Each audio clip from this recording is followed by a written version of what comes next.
they can bring it to you for a buck. Where I'm going is there's only one person who can really hold that space.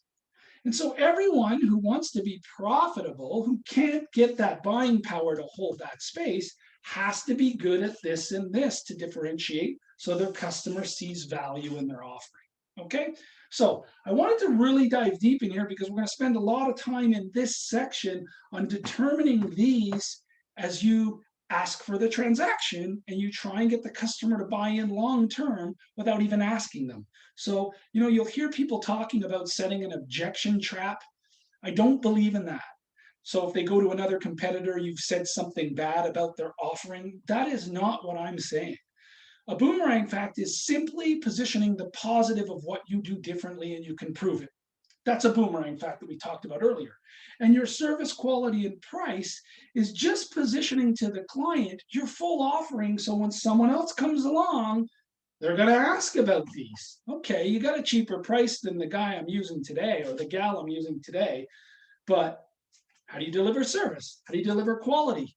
What's your quality record? How quickly will my stuff get here? If I lose it, how quickly do I find out where it is, et cetera, et cetera. And so you're positioning retention in this first acquisition. And the best way you do that is to know this stuff and add it as you sell a piece of your offering. So as an example, you have a great software tracking system, as I mentioned earlier, training for a logistics company where you can find out where the truck is between 8 meters at all times, or 80 meters, whatever it was. So you know where that truck is on the road. If they're farting around for 3 hours, you can call your client out. Hey, this is costing me money. Why is it not in my, it's going to show up late. Why did it sit there for, and there's a great level of accountability. When I'm positioning that in my offer, I'm going to say, and by the way, as you use our logistics company at $1.37 per mile, keep in mind, here's what you're getting.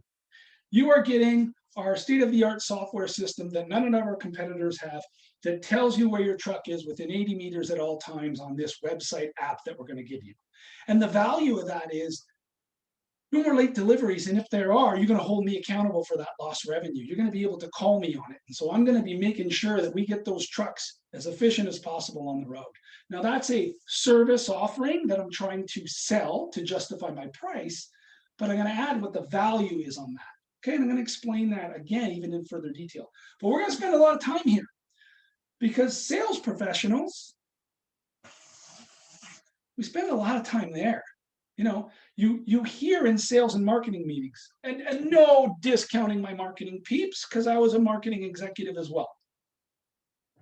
But they do their price analysis, right? They go to the market and they say, I'll give you my past history with different home builders. Oh, well, the market says this home is worth this per square foot. Oh, and here's all the inclusions that are in that home versus this home, and here's all the promotions, and here's what we do.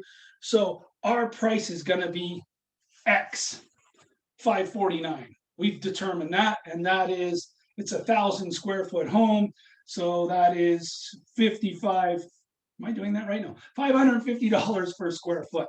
And all of our market analysis tells us that. And because there's that focus in an organization about price, the sales professionals go to the customer and they say, hey, we're $549 and we're fairly priced. We did all of our research and analysis, and this is what you're getting in your home. So we're going to sell you on $549. And the sales professionals don't spend any time talking about their service record. They don't talk any time talking about the quality of their build. And so all the customer can do now is shop on price. And when you're not the lowest price, guess what happens? And if all the home builders are selling on price, guess what happens? But then you get this one home builder who trains their team to sell on this. Their market share goes like this. Their profitability goes like this, and their reputation goes like this. I once knew a sales team in the development world. Anyways, I digress. Okay, so now what I'm going to do, now that you've got the high level, like I've done in all of these training, I'm going to bring up the presentation deck. I'm going to put the bullet points up on the screen, and then I'm